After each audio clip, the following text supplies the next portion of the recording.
અંકલેશ્વરમાં આગામી ગણેશ ઉત્સવ અનુલક્ષીને વીજ વિભાગને અનુલક્ષીને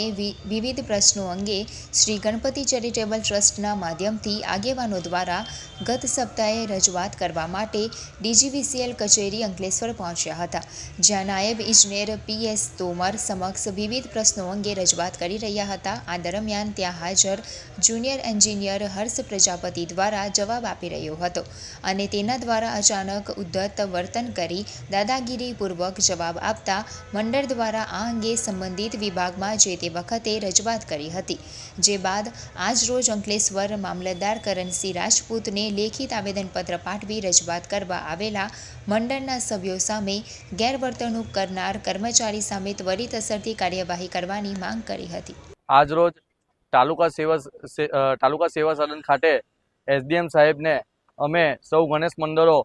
એક ડીજીવીસીએલ અંકલેશ્વર ડીજીવીસીએલના જુનિયર એન્જિનિયર હર્ષભાઈ પ્રજાપતિ વિરુદ્ધ આવેદનપત્ર આપવા આવ્યા હતા અને પ્રાંત સાહેબ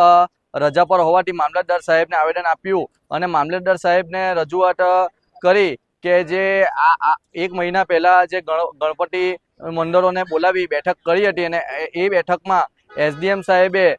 આ અમારા મુખ્ય અધિકારી તોમર સાહેબને કીધું હતું કે આ લોકોના ગણેશ મંડળના જે બી પ્રશ્ન હોય એ તમે સોલ્વ કરજો। તે છતાં પણ અમને ફોન કર્યો નહીં। તે છતાં અમે એમને સામે મળવા ગયા તો અમે મુખ્ય અધિકારીને સવાલ પૂછીએ અને એનો જવાબ જુનિયર એન્જિનિયર આપે તો અમે એમને એવું કીધું હતું કે તમે જો આ બધા પ્રશ્નો સોલ્વ કરી દેવાના હોય તો તમે લેખિત આપી દો। તો અમે મુખ્ય અધિકારીને ના મળીએ અને તમને મળીએ તો એમને એ ઉશ્કેરાઈ જઈને એવું કીધું હતું કે તમે જે થાય એ કરી લો, પણ હું કહેવાય એટલું જ થશે અને હું જેટલું વિચારીશ એટલું જ તમારું કામ થશે। માટે એ દાદાગીરીપૂર્વક અમને એવા જવાબ આપ્યા હતા અને ગમે તેવી ધમકીઓ આપી હતી। માટે અમે મામલતદાર સાહેબ અને પ્રાંત સાહેબને રજૂઆત કરવા આવ્યા હતા અને આવેદન આપ્યું છે કે એની પર યોગ્ય કાર્યવાહી થાય અને તાત્કાલિક ધોરણે અસરે એમની યોગ્ય પગલાં એમની પર લેવામાં આવે અને